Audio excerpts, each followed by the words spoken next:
Bernard, bonsoir. Vous avez entendu le préambule. Est-ce que ça suscite des commentaires de votre part? Non, j'étais en conférence avec monsieur. Bon, je ne vous en ferai pas un résumé. Ce soir, si j'ai choisi de mettre à l'affiche l'inconcevable possibilité, c'était en quelque sorte pour vous permettre d'avoir un sujet libre, ouvert ce soir. J'aurais souhaité que, au bout de ces nombreuses années que vous parlez en public, de tous les gens que vous avez rencontrés, de toutes ces questions qui vous ont été adressées, j'aurais aimé que vous nous fassiez part des questions qui semblaient revenir le plus souvent, sur lesquelles nous autres, on a chopé le plus facilement, là où on avait le plus de difficultés à comprendre que quelque chose était pour vous évident, possible, alors que ça ne l'était pas du tout, manifestement, pour nous autres.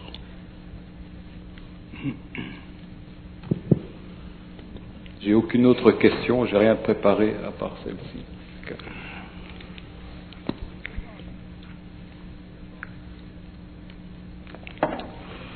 Ce que j'ai remarqué dans le public, c'est que les questions de l'homme sont des questions légitimes. Elles sont tous légitimes, les questions. Pour moi, il n'y a pas de questions stupides, il n'y a pas de questions qui ne valent pas la peine d'être répondues. Là où il y a une question, il y a de l'esprit qui cherche, donc il doit y avoir de l'esprit qui répond, et ainsi de suite. Et les questions qui, pour le public en général, reviennent souvent sur le plan essentiel, sont les questions face à la difficulté qu'a l'homme ou que conçoit l'homme de vivre sur un globe, sur une planète, dans un monde, sans pouvoir sentir, à tous les niveaux de son expérience, que ce soit psychologique, psychique, vital, matériel, ainsi de suite, sans pouvoir sentir qu'il est un être libre. Mais pour moi, le mot libre n'a pas la même connotation qu'il a pour la plupart des gens, parce que lorsque je parle de la liberté de l'homme, je parle de la liberté naturelle, créative de l'individu en fonction de l'évolution future, en fonction des lois cosmiques sur une planète, la nôtre ou sur d'autres planètes. Et l'homme semble être piégé dans sa civilisation, qu'il soit de n'importe quelle origine, de n'importe quelle langue, qu'il appartienne à quelque race que ce soit, qu'il appartienne à quelque nation que ce soit, l'homme est piégé, et son piège, il se réduit à deux aspects. Il est piégé par l'autorité qui le piège, et il est piégé par son manque d'autorité à lui-même. Donc, toutes les questions de l'homme, qu'elles viennent de l'Occident ou qu'elles viennent de l'Orient, du Nord ou du Sud, sont toujours des questions qui se rapportent au fait qu'il est piégé par une autorité qui s'impose sur le plan historique, sur le plan de la définition de la réalité, que ce soit à travers les religions, les systématiques, les cosmogénèses, les philosophies, ou les politiques idéologiques.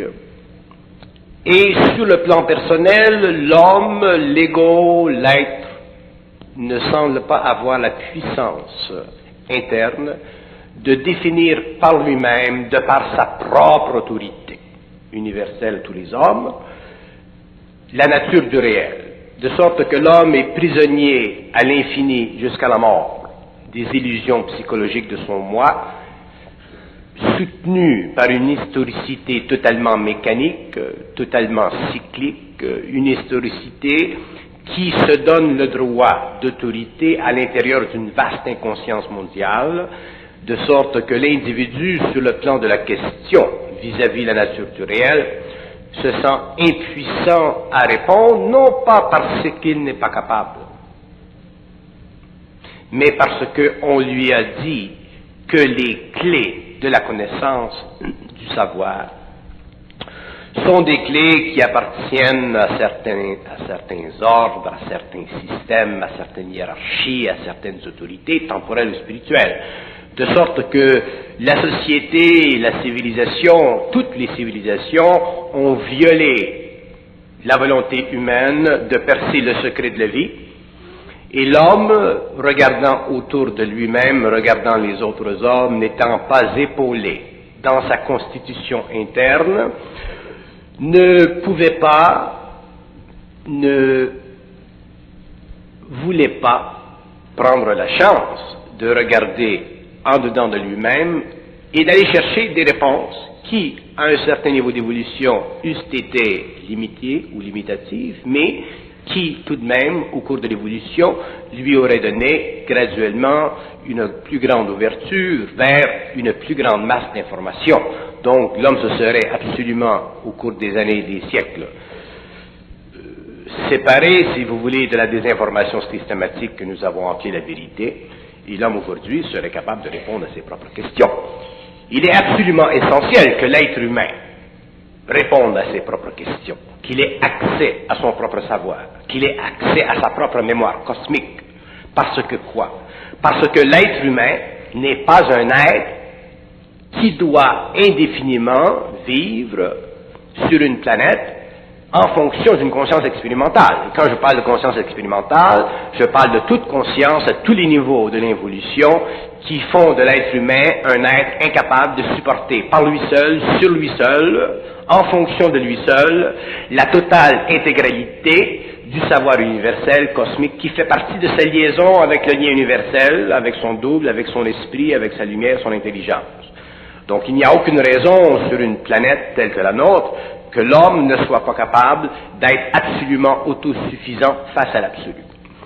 Et le problème de l'absolu pour l'homme qui pense, c'est un problème qui est devenu extrêmement pénible parce que tant que l'homme n'est pas capable ou ne sera pas capable de comprendre ce que veut dire l'absolu dans sa conscience, il sera obligé de se créer un centre de gravité à l'extérieur de lui-même, le situer, ce centre, sur un plan quelconque, que ce soit la religion, les systématiques philosophiques, la cosmogenèse, que ce soit les idéologies marxistes, communistes, capitalistes, quel que soit le plan de son activité créative, l'homme sera obligé de se donner un absolu. Et cet absolu représentera toujours une forme quelconque d'anthropomorphisation de sa réalité, c'est-à-dire la gestion d'un capital à distance sans que lui puisse parvenir à faire sa propre gestion d'un capital infini qu'on appelle l'esprit. Donc toutes les questions de l'homme auxquelles j'ai répondu, ou d'autres auxquelles je répondrai demain, sont des questions que les hommes pourraient répondre par eux-mêmes si ils avaient été donnés pendant l'évolution de reconnaître leur propre autorité au lieu de donner à ce qui est extérieur à eux, soit dans le monde matériel, temporel, ou soit dans le monde spirituel, astral, l'autorité. Donc le problème fondamental de l'homme moderne, de l'homme évolutif, de l'homme passif, c'est son incapacité de supporter sa propre autorité. Et cette incapacité de supporter son autorité lui donne naturellement accès à un tunnel que j'appelle le doute étant la confrontation psychologique, psychique entre l'homme et la collectivité mondiale. Le doute étant cet aspect chez l'homme qui fait répercuter en lui des mémoires qui ne sont pas les siennes, qui font partie de l'humanité, mémoires qui sont involutives, mémoires qui sont expérimentales, mémoires qui font partie de l'autorité inachevée, et qui font de cet être un homme qui n'est jamais complet. L'homme n'est jamais complet, il n'est jamais plein, il est toujours vide, il est toujours en quête de quelque chose. Il ne peut jamais, comme la plante, le minéral ou l'animal, vivre et exercer pendant le cycle de vie la plénitude de son action créative. Et étant un être supérieur, doué d'une intelligence, doué d'un ego, il devrait être capable de supporter dans son mental, à travers son émotivité Il devrait être capable de supporter les mystères de l'évolution, les mystères de l'évolution. Il devrait être capable de supporter le poids extraordinaire de son propre savoir. Autrement dit, il devrait être capable de ne pas avoir peur de ce qu'il sait. Mais il a peur de ce qu'il sait et cette crainte, il la cache, il la voile. Il la maintient toujours derrière l'autorité mondiale, derrière l'autorité historique, l'autorité officielle, que ce soit une autorité temporelle ou spirituelle. Et il devient, à ce moment-là, un être spéculatif. Devenant un être spéculatif, il est incapable de connaître l'absolu parce que l'absolu, on ne spécule pas dessus. On le sait ou on ne le sait pas. Le savoir est une absolue, le savoir fait partie de la lumière, il fait partie de la création, il fait partie des différentes modalités d'expression de cette énergie. Le savoir n'est aucunement réflectif, il ne peut pas appartenir à l'ego, il fait partie du mouvement de l'énergie à travers l'homme. Donc, si l'homme est spéculatif vis-à-vis l'absolu, vis-à-vis l'infinité, il est incapable de pénétrer dans ce savoir, dans cette énergie, dans cette lumière, dans cette intelligence. Donc, il n'est pas capable d'avoir accès à des données qui renversent totalement ce que nous savons de l'évolution et qui placent l'homme dans le centre d'une réalité qui est totalement égale à lui-même et qui est absolument égale à lui-même. Et quand je dis égal à lui-même, je veux dire universel vis-à-vis tous les hommes et universel vis-à-vis l'invisible et universel vis-à-vis lui-même. Autrement dit, l'homme est un être intégral, il devra le devenir au cours de l'évolution. Un être intégral, un être qui ne peut pas se partager, mais qui peut facilement s'ajuster aux différents niveaux de conscience des êtres humains pour pouvoir bénéficier du peu de lumière qui existe derrière la forme de l'homme. Le problème de l'homme, c'est que l'homme ne possède pas de personne. L'homme est une personnalité. Et dans la personnalité, il n'a pas de savoir, il y a de la connaissance. Et l'homme devra un jour devenir une personne. Lorsqu'il deviendra une personne, à ce moment-là, il aura l'autorité de sa propre énergie. Et les questions qui furent, pendant l'évolution, la substance de sa requête, la substance de sa demande, la substance de sa recherche, disparaîtront intégralement parce que dans l'homme conscient, dans le mental conscient, la question n'existe pas. Tout ce qu'il y a, c'est le mouvement régularisé, créatif de l'énergie mentale, une énergie qui ne s'arrête pas, une énergie qui ne se conditionne pas, une énergie qui ne se questionne pas, une énergie qui est constamment dans un processus d'évolution grandissant.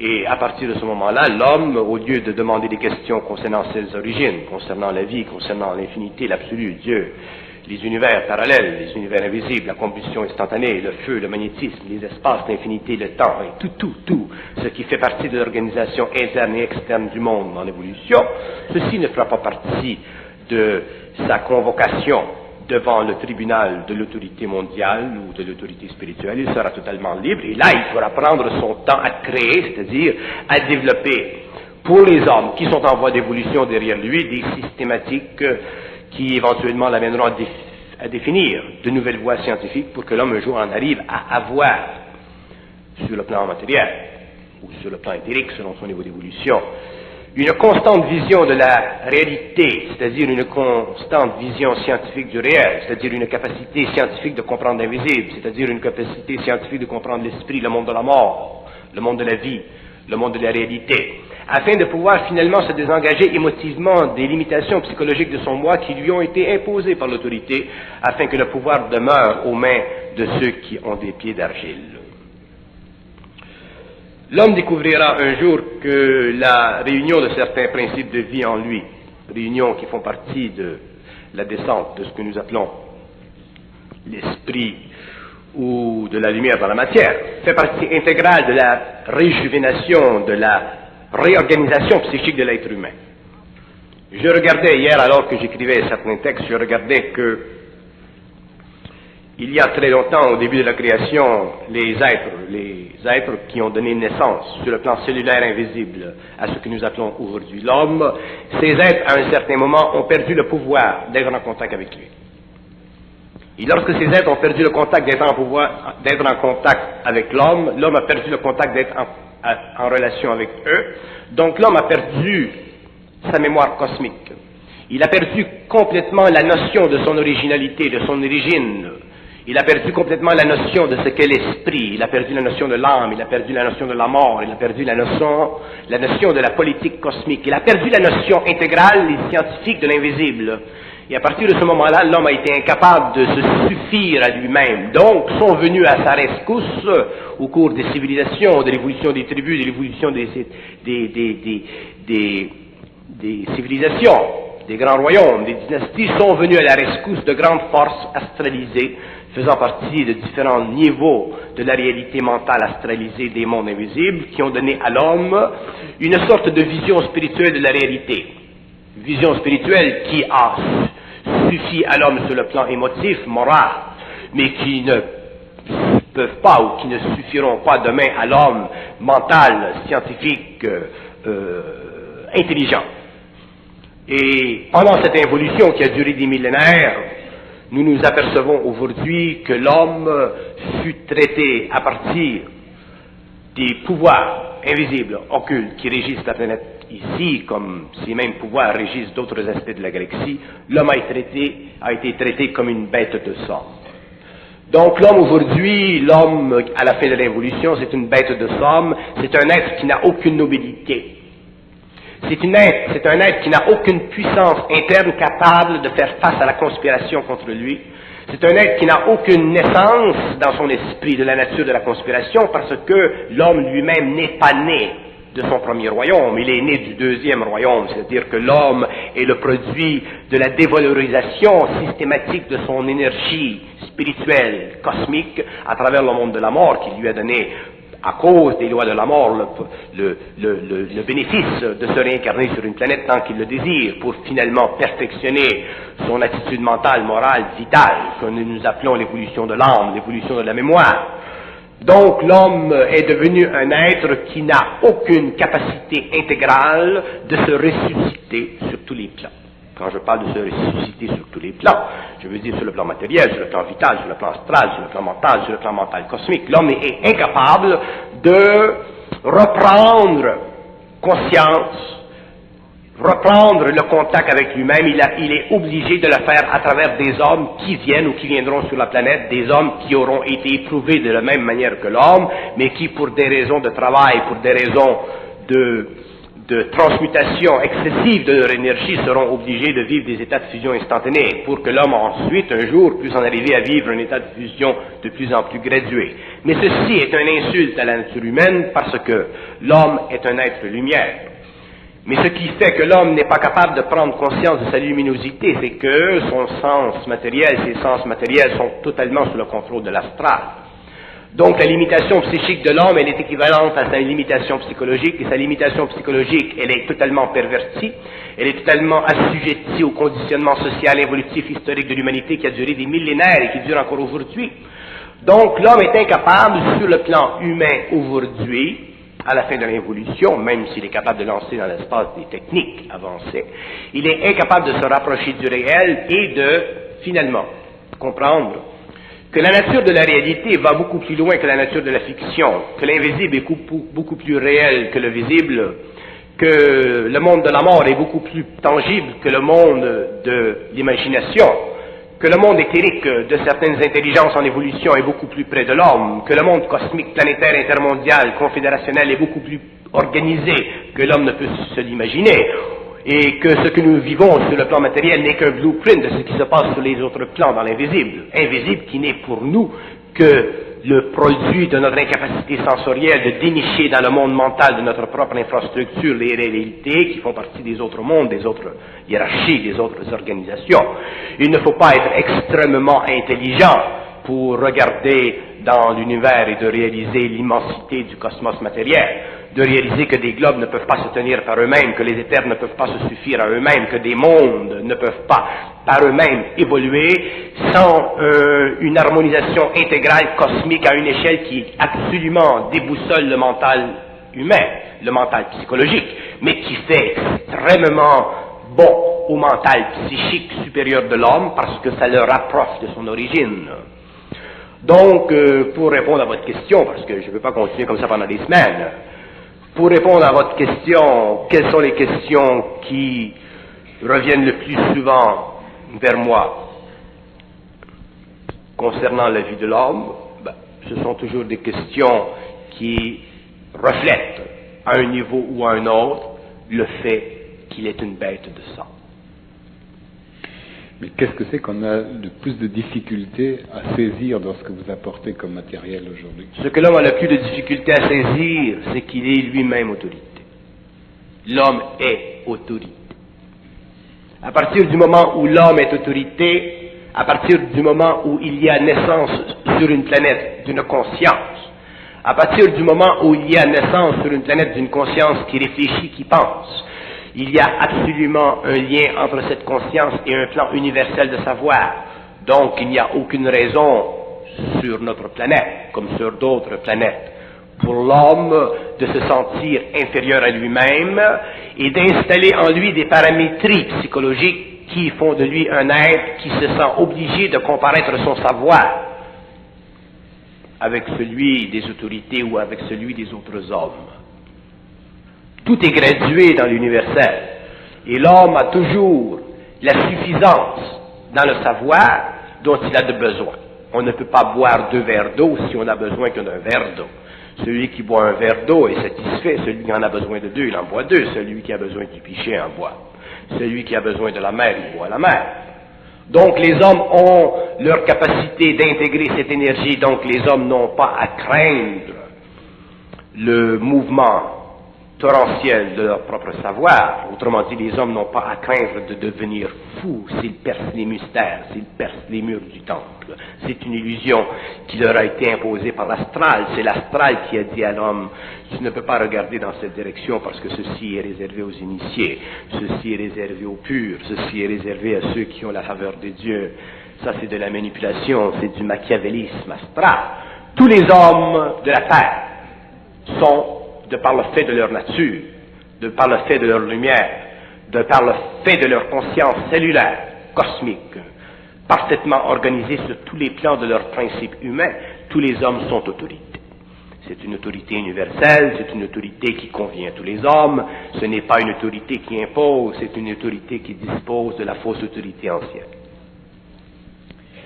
Vous dites que l'homme n'est pas suffisamment à l'écoute de lui-même, là. Mais pourquoi est-ce qu'il n'est pas suffisamment à l'écoute de lui-même? Est-ce que ce ne serait pas par peur de n'entendre toujours que ces mêmes vieilles pensées? L'homme n'est pas à l'écoute de lui-même parce que l'homme est trop renfermé sur lui-même.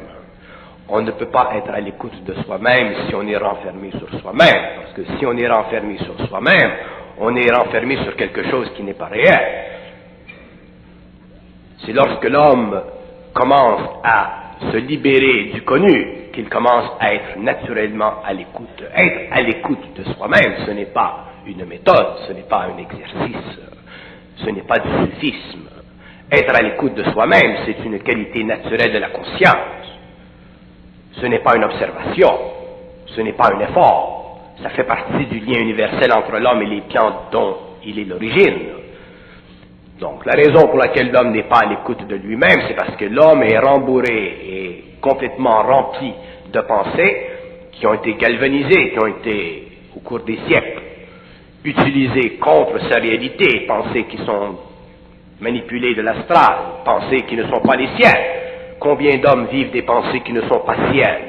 Nous prenons les cas classiques de la folie, les cas classiques de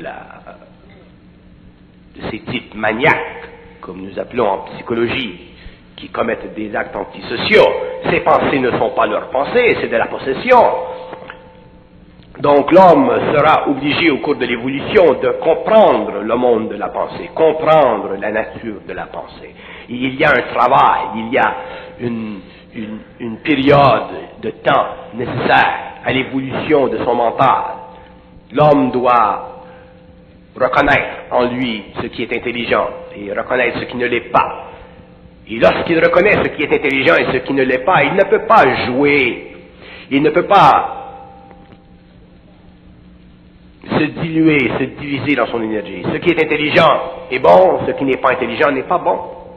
Et quand je dis bon, je dis bénéfique. Je ne parle pas du bon moral, je parle du bénéfice. C'est bénéficiel à lui, c'est bénéficiel à la société. Donc à ce moment-là, l'homme peut faire le partage et avec le temps, l'homme apprend à reconnaître des pensées qui sont créatives, des pensées qui viennent de lui, de son invisibilité. Et avec le temps, le lien universel commence à se refaire et l'homme finalement entre dans sa conscience créative. C'est pourquoi l'homme ne peut pas facilement être à l'écoute de lui-même, parce que ce n'est pas lui qui l'écoute. Il écoute des entités, il écoute des pensées qui viennent d'un monde que si lui pouvait pénétrer, il serait absolument ahuri. Un monde qui fait partie de la mort, un monde qui est totalement dominé par d'autres forces, un monde dont les entités sont impuissantes, un monde qui est assujetti de la même façon que l'homme sur le plan matériel est assujetti à lui. L'astral est assujetti, la mort est assujettie à des lois, l'homme est assujetti à l'astral. Donc l'homme doit se libérer de l'astral pour pouvoir finalement libérer éventuellement ce monde alors que lui-même se libère. C'est pourquoi l'homme n'a pas accès à ça. La mémoire de la matière, la mémoire animale, la mémoire raciale. Qu'est-ce qui n'est pas mémoire dans l'univers de l'homme? Qu'est-ce qui n'est pas mémoire? Oui, l'homme est mémoire. L'homme est mémoire, c'est pourquoi il est nécessaire, au cours de l'évolution, surtout à partir de 69, il est nécessaire qu'il y ait dans le monde des hommes qui ne partagent pas psychologiquement ou psychiquement la mémoire humaine. Des hommes qui, à cause de cette fusion, peuvent finalement embrayer l'homme, forcer l'homme à reconnaître, voir, percevoir certaines choses, pour donner à l'homme un coup de pouce pour qu'ensuite lui-même, de sa propre allure, de sa propre vivacité, de son propre esprit, une fois que l'esprit de l'homme est éveillé, il continue à grandir. L'esprit de l'homme, c'est un géant, il faut l'éveiller. Une fois qu'il est éveillé, il continue à grandir, il ne peut pas se rendormir. Un homme qui a été éveillé ne peut pas se rendormir. Mais il faut qu'il y ait dans le monde des hommes qui puissent éveiller l'homme et ensuite commence l'évolution. Mais si il ne vient pas vers la terre des hommes qui peuvent éveiller l'homme, l'homme continue à dormir. Parce que l'homme est un être qui est dans un état d'hypnose psychique. L'homme est un mort vivant. Si vous prenez une personne et que vous la mettez dans un état d'hypnose et vous ne la réveillez pas, elle va continuer à dormir. Donc, il faut que des hommes viennent réveiller l'homme. C'est ce qu'ont fait les initiés pendant des millénaires. Mais on ne peut rien attendre des autorités en place qui, elles, perpétuent le mensonge cosmique ou ce sommeil. Là. Les autorités sont dans la même situation que l'homme. Les autorités ne sont pas blâmées dans l'évolution. Les autorités font partie de l'évolution. Il ne s'agit pas de blâmer les autorités dans le monde. Il ne s'agit pas de blâmer les autorités. Les autorités sont endormies. Les autorités sont chloroformées. Donc, moi j'ai reçu cette semaine une lettre venant des Nations Unies. Une lettre qui en disait beaucoup sur l'impression que peuvent recevoir certaines autorités qui s'éveillent vis-à-vis un matériel qui est créatif, qui est neuf, qui ne fait pas partie de la mémoire. Et je m'aperçois qu'il y a dans le monde, sur le plan de l'échelle politique, il y a des hommes qui s'intéressent beaucoup, qui veulent voir, des hommes qui ont déjà un esprit sensible, mais qui n'est pas éveillé. Des hommes qui veulent voir des portes, qui veulent voir des possibilités d'évolution sur le plan social, à l'échelle où ils travaillent. Et tous les hommes sur la terre veulent voir des portes s'ouvrir. Tous les hommes sur la terre veulent avoir des réponses finales et absolues aux questions de mémoire, aux questions d'origine, aux questions d'infinité, aux questions d'absolu. Tous les hommes veulent connaître les mystères. Le mystère, ça n'existe pas. Donc, si le mystère existe, c'est qu'il y a de l'ignorance. S'il y a de l'ignorance, il y a de l'impuissance. S'il y a de l'impuissance, l'homme ne peut pas déchirer les mystères. Mais les mystères servent à qui? Ils servent toujours au pouvoir.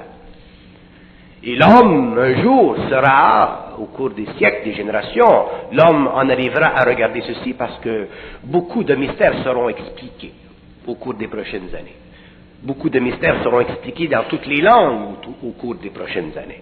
Donc, une fois qu'une mémoire cosmique se superimpose sur une mémoire raciale planétaire, il y a des chocs.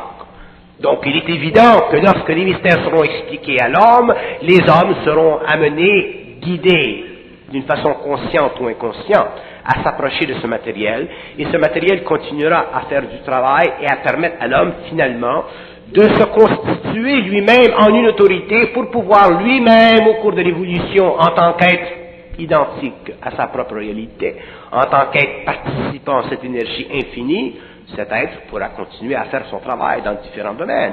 Il n'existe pas dans une société ou sur une planète ou dans un univers ou dans une galaxie ou dans un univers local. Il n'existe pas d'êtres qui savent tout. C'est une illusion.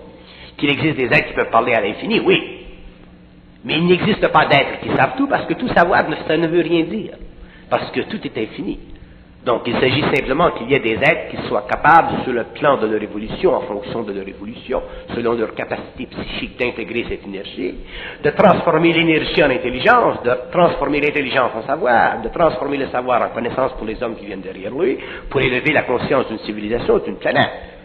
Mais pour ce, il faut ou il faudra que les hommes, au cours de l'évolution, finalement, commencent à réaliser et à prendre sur eux-mêmes la conscience, même si elle est petite, de leur autorité. Et à partir du moment où l'homme peut commencer à regarder dans sa vie et à sentir et à percevoir des choses et à tenir ferme sur ce qu'il a perçu, senti, et à tenir ferme sur ce qu'il a perçu, senti, même s'il n'a pas toutes les réponses, mais à tenir ferme. Et ne pas se faire dévaliser par d'autres hommes qui le convoitent ou d'autres hommes qui se refusent de voir ou de percevoir certaines choses qui vont au-delà du réel, psychologique. À ce moment-là, ces hommes grandiront. Je rencontre une foule de personnes qui me disent des choses et je suis obligé de dire, ah, vous avez raison. Ah, vous avez raison. Mais moi, je suis Bernard de Montréal. Donc, si je dis à quelqu'un, ah, vous avez raison, ils sont contents. Parce que là, ils bénéficient de mon autorité. Mais c'est pas bon. Vous comprenez? Mais si je ne disais pas, ah, vous avez raison, il y a personne qui leur dira, ah, vous avez raison. Donc, les épaules tomberaient. Là, c'est le mouvement contraire. Les épaules montent. Si je dis, ah, vous avez raison, là, on dit, ah, Bernard de Montréal, il dit que j'ai raison. Et là, c'est le mouvement contraire. C'est l'orgueil, c'est la vanité, c'est papa. Donc, il faut qu'il y ait un équilibre. Si je dis, ah, vous avez raison, c'est parce que je reconnais que ce que vous dites est réel. Donc, à ce moment-là, vous partez de ceci et vous avancez. Et c'est ça que l'homme a besoin. L'homme a besoin, sur la terre, d'un frère universel, cosmique, intégral, qui peut dire, ah, toi le noir, tu as raison. Toi le chinois, tu as raison. Toi l'autre, tu as raison. À travers des écrits, à travers des paroles. Et ensuite, les hommes évoluent. C'est la situation. Pour avoir raison, c'est-à-dire être dans le réel, il faut être en dehors de la mémoire. Pour avoir raison, est-ce qu'on peut être... quand je parle de raison, je parle d'intelligence. Est-ce qu'on peut être hors de la mémoire si on est hindouiste, chrétien, musulman, oui, capitaliste, communiste On peut être n'importe quoi, parce que tout ce que l'on est, ce ne sont que des formes. Mais le communisme, l'hindouisme, le bouddhisme, le mahomédan, s'il veut devenir conscient, s'il veut devenir réel, s'il veut avoir accès à lui-même, à son savoir universel, appartenant à tous les hommes, si le mahomédan veut parler avec le juif, si le juif veut parler avec le chrétien, si le chrétien veut parler avec le chinois, si le chinois veut parler avec le russe, si le russe veut parler avec l'américain, il faut qu'il y ait une sortie de l'homme, de ces formes qui ont fait de lui un ectoplasme matérialisé. Et à partir de ce moment-là, c'est facile. Moi, je rencontre des étrangers, des hommes de différentes races, de différentes nations. Et il n'y a pas de problème entre nous. Mais, sur le plan de la civilisation, il y a des problèmes énormes. Sur le plan des races, il y a des problèmes énormes. Il y a des races sur le plan matériel aujourd'hui qui doivent disparaître. Les pygmées n'ont plus de fonction sur le plan matériel. Cette race doit un jour disparaître, parce que tant que les pygmées existent, il y a de l'astral, du très bas astral, qui utilise ces corps pour se véhiculer. Il y a un très grand danger sur notre planète à l'évolution trop grande sur le plan des nombres des populations. Il faut qu'il y ait un contrôle des populations. Parce que tant qu'il y a des corps, les corps se multiplient d'une façon mécanique à travers la conscience astrale de l'homme. Il y a des races qui ont terminé leur cycle, mais tant que ces races, moi je les appelle des races poubelles, tant que ces races poubelles ne sont pas éliminées de la planète, soit par des cataclysmes, ou soit par des famines, ou soit par des situations quelconques qui viendront au cours de l'évolution, ces races demeurent des êtres qui sont utilisés par l'astral pour la continuité, pour la perpétuation sur le plan matériel d'une inconscience absolument abominable. Par contre, il y a d'autres races plus évoluées qui sont plus près de comprendre des choses qui font partie des temps nouveaux, qui font partie de la nouvelle évolution. Et regardez, nous parlons de race, nous parlons d'extinction de race, nous parlons du besoin de l'extinction de race. Et qu'est-ce qui se passe dans l'ordre quand on parle de l'extinction d'une race? Ah, on devient humanitaire, on devient philanthrope, on devient philosophique. Il peut même nous passer par la tête de dire « Ah, mais le type, il est raciste ». Pourquoi? Parce que nous n'avons pas de mentalité. Nous n'avons pas de mentalité. L'homme n'a pas de mentalité. Il a simplement de la subjectivité. Il ne s'agit pas d'aller voir le pygmée et dire « Écoute, bonhomme, il faut que tu disparaisses ». C'est pas ça que je veux dire. Je dis, au cours de l'évolution d'une planète, il doit y avoir rajeunissement des races. Il doit y avoir élimination de certaines races. Elles ont fait leur cours. Les pygmées ont servi à la stabilisation du psychisme astral africain. Je ne veux pas parler des races qui sont plus près de nous parce que je vais créer une controverse. Donc je reste assez loin dans la forêt vierge. Je ne crois pas que des pygmées viennent aux Nations Unies m'attaquer. Lorsque vous dites que vous rencontrez des gens et puis que vous pouvez avoir des niveaux de discussion très intéressants avec lesquels il n'y a pas de problème, est-ce que ça veut dire que vous vous mettez à leur niveau, que vous êtes obligé de faire quand même une certaine forme de concession? Autrement dit, est-ce qu'il n'y a pas quand même des limites à leur mental? Oui, il y a des limites à leur mental, mais ils ont une vibration, dans ce sens que moi, je suis prêt à parler et à avoir le plaisir de parler avec une personne à partir du moment où une personne possède de l'esprit. Posséder de l'esprit veut dire posséder un peu de lumière, pas de l'ego, de l'esprit. Donc, si une personne a de l'esprit, cet esprit, même s'il est petit, s'il est en évolution, il est universel. Donc, à ce moment-là, je bénéficie de ce lien, de cette rencontre. Aujourd'hui ou hier, j'ai eu une rencontre dans le Nord. Il y a des gens, j'ai rencontré un couple dans le Nord, nous avons eu une conversation, et j'ai eu un plaisir pendant 2 heures, 3 heures, à parler. Et il ne s'agit pas simplement de parler de choses qui font partie des choses en général dont je parle, mais on a le plaisir de parler de n'importe quoi. Mais il faut qu'il y ait de l'esprit. Autrement dit, il faut qu'il y ait une ouverture dans le mental. À ce moment-là, j'ai le plaisir, de la même façon que ces êtres peuvent avoir le plaisir. Parce que parler, ce n'est pas simplement ou ce n'est pas toujours quelque chose qui nous ramène à l'absolu, qui nous ramène au mystère. Parler, c'est parler de toutes sortes de choses. À partir du moment où l'homme parle, il peut parler de sa bicyclette. Mais s'il n'y a pas d'ego et qu'il parle de sa bicyclette, ce ne sera pas la même bicyclette que s'il a de l'ego. La femme qui parle de son gâteau, si elle a de l'esprit, ce ne sera pas le même gâteau. Ce sera réellement un gâteau. Mais s'il y a de l'ego, s'il y a de la perte de conscience, le gâteau même ne lèvera pas aussi bien. Donc parler, c'est une chose qui est très facile. Le savoir, il est instantané chez l'homme, mais il faut que l'homme parle. D'ailleurs, c'est pour ça que j'ai dit, l'homme n'a jamais parlé. Le verbe ne fait pas partie de l'évolution, le verbe fait partie de l'évolution, le Nazaréen l'a possédé, d'autres au cours de l'évolution l'auront, mais le verbe, c'est la descente de l'énergie sur le plan matériel, et il ne commence qu'à descendre, parce que le verbe un jour, il commandera la matière, ça fait partie de l'évolution, c'est normal, mais si l'homme s'empêche de verbaliser ce qui est réel, parce que sur le plan psychologique, sur le plan de l'ego, sur le plan de la mémoire, il est encapsulé dans une infirmité historique, comment voulez-vous que l'homme ait accès à son autorité? Vous ne pouvez pas, vous savez, on dit souvent dans les maximes humaines, on dit, tu ne peux pas servir deux dieux à la fois. Tu ne peux pas servir le mal et servir le bien. C'est la même chose au niveau du savoir. Tu ne peux pas servir l'ignorance et le savoir. Donc tu demeures ignorant ou tu vas vers le savoir. Mais quelque part, entre les deux, il faut qu'il se fasse un choix. Et ce choix, il est fondé sur quoi?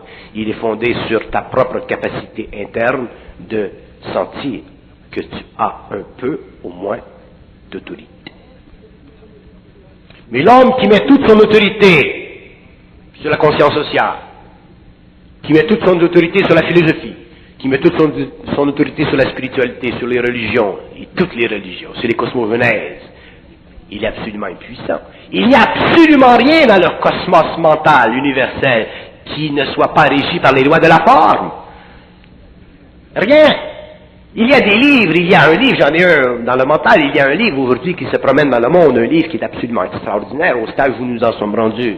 Et je suis en train de commencer à le défaire dans mes livres.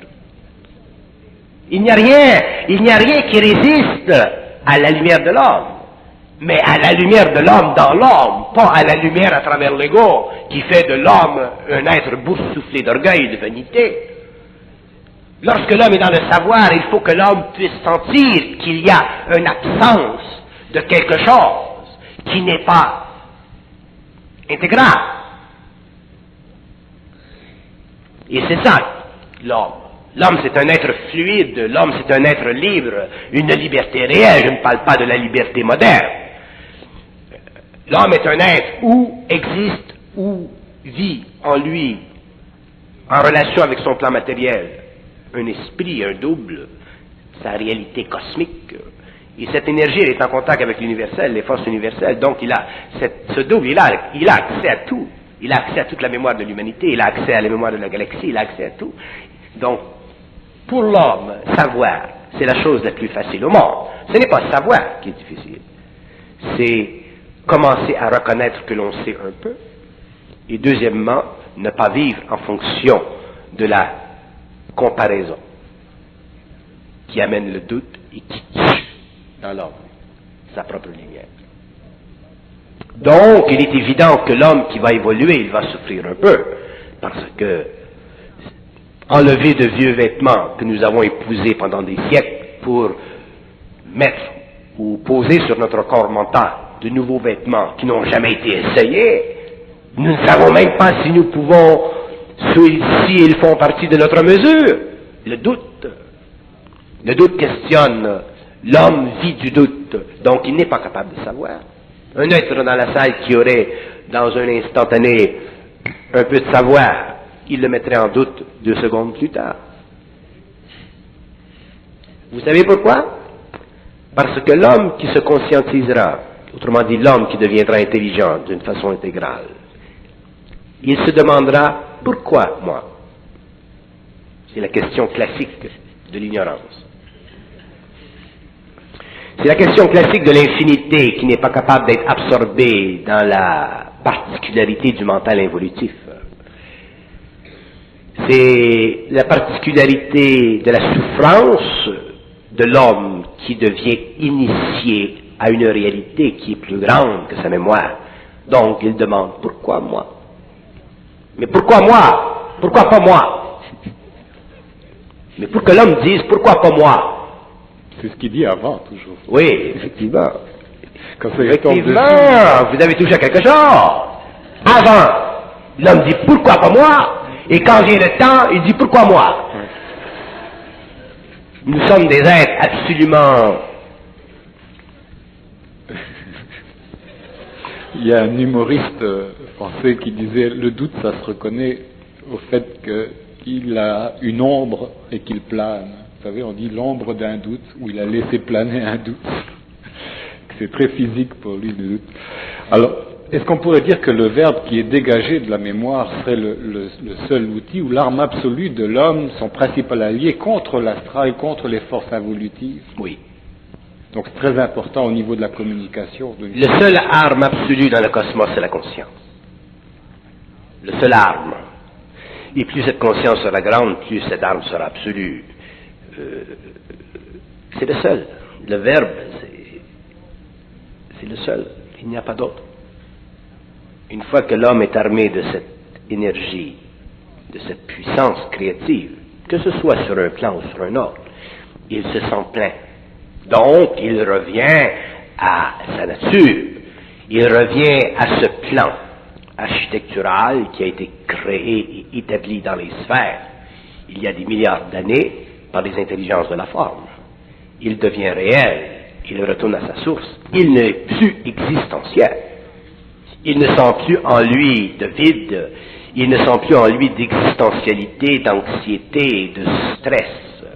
Il est plein. il est toujours supporté par cette énergie. Qu'il fasse quoi que ce soit, il fait toujours ce qu'il doit faire. Donc, éventuellement, l'ego, au lieu de servir à canaliser, comme une vieille lentille, des forces astralisées par la pensée ou par l'émotion, l'ego canalise des forces mentales, créatives, qui sont totalement libres d'émotivité subjective, mais qui peuvent utiliser l'émotivité créative, comme elles peuvent utiliser la mentalité créative. Il y a des gens qui ont l'impression que je suis contre l'émotivité. Je ne suis pas contre l'émotivité. Je suis contre l'émotivité subjective, comme je suis contre la pensée subjective. Je ne suis pas contre l'émotivité. Dans l'émotivité, il y a une vibration. Dans la pensée créative, il y a une vibration, ça fait partie de l'art.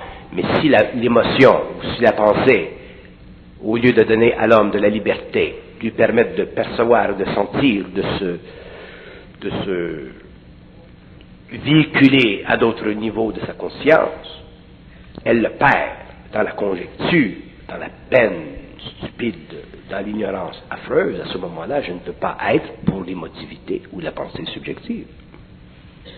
Quelle est votre réaction ou votre attitude face aux étiquettes que vous donnent justement les autorités universitaires lorsqu'ils parlent de vous en tant que syndrome B? Comment est-ce que vous réagissez à... Syndrome B? Oui. C'est vrai que vous étiez en conférence, mais c'est pas là. Mais syndrome B. Votre faculté de répondre à toutes les questions, cette prétention, comme ils le disent, ils appellent ça le syndrome B. Ah bon? C'est intéressant. Alors, tous les penseurs de génie ont souffert de ces attaques-là. Nietzsche la dénonce dans tout un chapitre ici. Il donne un petit conseil aux gens qui parlent avec autorité dans le monde, avec un esprit libre, qu'il appelle des aristocrates. L'aristocrate a le respect de soi. Il dit, il y a des hommes qui ont de l'esprit quoi qu'ils fassent.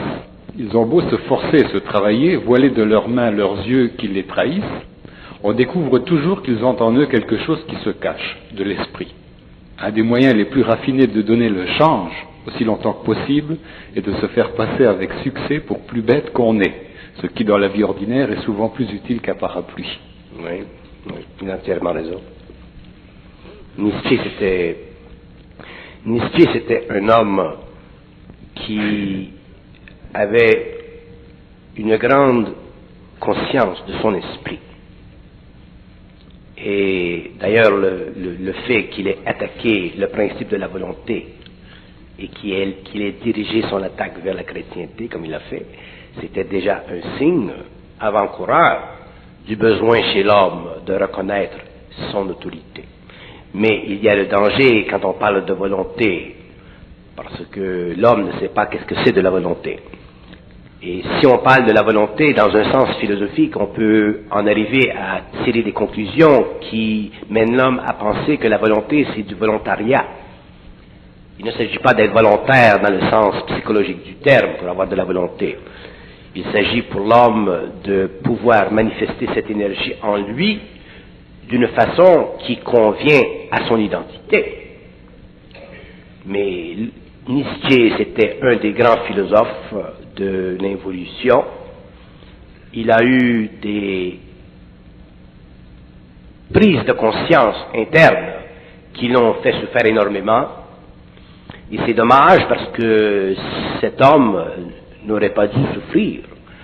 Mais les philosophes souffrent parce que ce sont des êtres qui ont beaucoup d'esprit, mais ils ne sont pas suffisamment avancés en esprit pour avoir le contrôle de leur esprit. L'homme nouveau aura le contrôle de son esprit. Il ne s'agit pas simplement d'avoir de l'esprit. Il y a beaucoup d'hommes dans le monde aujourd'hui qui ont de l'esprit, qui souffrent de leur esprit. Vous prenez, je ne sais pas moi, des Michel-Ange, vous prenez d'autres hommes dans la société qui ont de l'esprit et qui souffrent de l'esprit parce que l'esprit c'est une force dans l'homme qui le met toujours en marge de la société. L'esprit met toujours l'homme en marge de quelque chose parce que l'esprit c'est une puissance créative, ce n'est pas une puissance passive. L'esprit fait partie de l'évolution. Donc ces hommes qui ont de l'esprit dans la société, que ce soit des hommes politiques, que ce soit des hommes de science, que ce soit des travailleurs dans l'industrie, un type aujourd'hui dans l'industrie qui a trop d'esprit, il a des problèmes avec son patron. Absolument. Bon. Alors, l'homme, ce que l'homme apprendra au cours de l'évolution avec les nouvelles connaissances que nous avons, avec les nouvelles structures qui permettront à l'homme de comprendre l'invisible, l'homme en arrivera à contrôler son esprit. Et la différence entre l'évolution, c'est que les hommes d'esprit ont été assujettis à leur esprit, ils sont devenus dans un certain sens des initiés, ils ont souffert, parce que le principe mental, le principe de l'intelligence n'était pas établi pendant l'évolution. Tandis que pendant l'évolution, l'homme aura reconnu les lois cosmiques du mensonge, il aura connu les lois cosmiques de l'astral, il aura connu les lois cosmiques de la possession mentale et astrale. Il aura connu les lois fluctuantes de l'initiation, et l'homme sera capable à un certain moment de mater complètement son esprit. Et l'esprit de l'homme doit être maté parce que... Et vous savez pourquoi l'homme ne contrôle pas son esprit? Parce que l'homme qui vit, l'homme de l'évolution qui a de l'esprit, il vit toujours son esprit à l'intérieur d'une dualité. Lorsque Nietzsche faisait son travail ou qu'il jetait ses objets d'art, si vous voulez, dans la face de la civilisation occidentale, il était à la fois dans son esprit et il souffrait à la fois de son esprit. Pourquoi? Parce que l'homme de l'évolution est un être qui est fixé dans la dualité. Et la dualité, c'est une composition psychologique de l'homme, du moi, qui fait de son être une sorte d'infirme face à la synthèse. L'homme n'est pas capable de faire la synthèse. Il n'est pas capable de vivre le un. Il n'est pas capable de vivre l'unité. Il n'est pas capable de vivre la totalité. Il n'est pas capable de vivre l'absence de divisibilité. Vous savez pourquoi? Parce qu'il est persécuté psychologiquement et psychiquement par la nature de l'absolu. Donc, pendant l'évolution, ces grands philosophes, ces grands hommes n'étaient pas capables de bénéficier de la nature psychique de leur esprit. Ils ne pouvaient que bénéficier de la nature psychologique de leur esprit. Donc, étant incapables de bénéficier de la nature psychique de leur esprit, ils ne possédaient pas leur esprit les possédait, de sorte que tous les philosophes, tous les grands écrivains, tous les grands artistes, tous les grands penseurs, tous les grands esprits ont souffert de leur esprit. Tandis qu'avec l'évolution, l'homme matera son esprit. Moi, j'ai réussi à mater mon esprit, ça m'a pris 15 ans. Aujourd'hui, mon esprit, cette énergie, c'est moi qui la domine sur le plan matériel. Et un jour, je la dominerai de plus en plus, selon ce que j'ai à faire sur le plan matériel. Mais aujourd'hui, c'est moi qui rôde, ce n'est pas mon esprit. Mon esprit me sert, moi, je lui sers. Je suis son véhicule, il est mon énergie. Et l'homme de l'évolution comprendra ceci.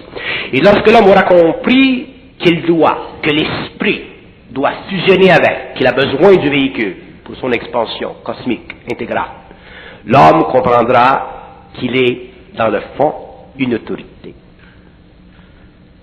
C'est là que l'homme saura ce que veut dire le mot autorité. Non pas autorité vis-à-vis les hommes, non pas autorité vis-à-vis la collectivité, mais autorité en lui-même. Donc un homme conscient en fusion est une autorité vis-à-vis lui-même. Autrement dit, il est une autorité vis-à-vis son esprit. Autrement dit, il est en union parfaite avec son esprit. Autrement dit, il a la capacité d'intégrer son esprit, de vivre de cette énergie et de faire descendre, couler sur le plan matériel, soit sur le plan philosophique, psychologique, occulte, métaphysique ou scientifique, une énergie créative qu'on appelle le savoir. L'homme de la prochaine évolution apprendra à dompter son esprit au lieu de souffrir aux mains de son esprit comme l'ont fait tant de grands esprits par le passé.